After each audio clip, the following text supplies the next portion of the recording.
Hi, welcome to God's platform. Today I'll be reading Isaiah 2 for Water in the Word. This is a vision that Isaiah, son of Amos, saw concerning Judah and Jerusalem. In the last days, the mountain of the Lord's house will be the highest of all, the most important place on earth. It will be raised above the other hills, and people from all over the world will stream there to worship. People from many nations will come and say, "Come, let us go to the mountains of the Lord, to the house of Jacob's God. There he will teach us his ways, and we will walk in his paths. For the Lord's teaching will go out from Zion.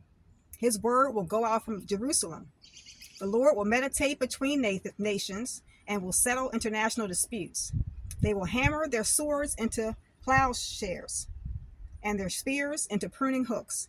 Nation will no longer fight against nation, nor train for war anymore. Come, descendants of Jacob, let us walk in the light of the Lord. For the Lord has rejected his people, the descendants of Jacob, because they have filled their land with practices from the east, and with sorcerers as the Philistines do. They have made alliances with pagans. Israel is full of silver and gold. There is no end to its treasures. Their land is full of war horses. There is no end to its chariots. Their land is full of idols. The people worship things they have made with their own hands. So now they will be humbled, and all will be brought low. Do not forgive them. Crawl into caves in the rocks, hide in the dust, from the terror of the Lord and the glory of his majesty. Human pride will be brought down, and human ignorance will be humbled. Only the Lord will be exalted on that day of judgment. For the Lord of heaven's armies has a day of reckoning.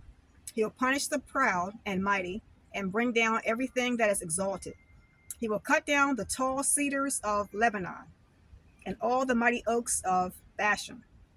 He will level he will level all the high mountains and all the lofty hills. He will break down every high tower and every fortified wall. He will destroy all the great trading ships and every magnificent vessel. Human pride will be humbled, and human arrogance will be brought down. Only the Lord will be exalted on that day of judgment.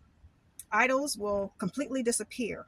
When the Lord rises to shake the earth, his enemies will crawl into holes in the ground. They will hide in caves in the rocks from the terror of the Lord and the glory of his majesty. On that day of judgment, they will abandon the gold and silver idols they made for themselves to worship. They will leave their gods to the rodents and bats, while they crawl away into caverns and hide among the jagged rocks and the cliffs. They will try to escape the terror of the Lord and the glory of his majesty as he rises to shake the earth. Don't put your trust in mere humans. They are as frail as breath. What good are they? Now, time for the water. A little bit of water left. I'm almost done here. Getting down to the bottom. Have a blessed day in Jesus.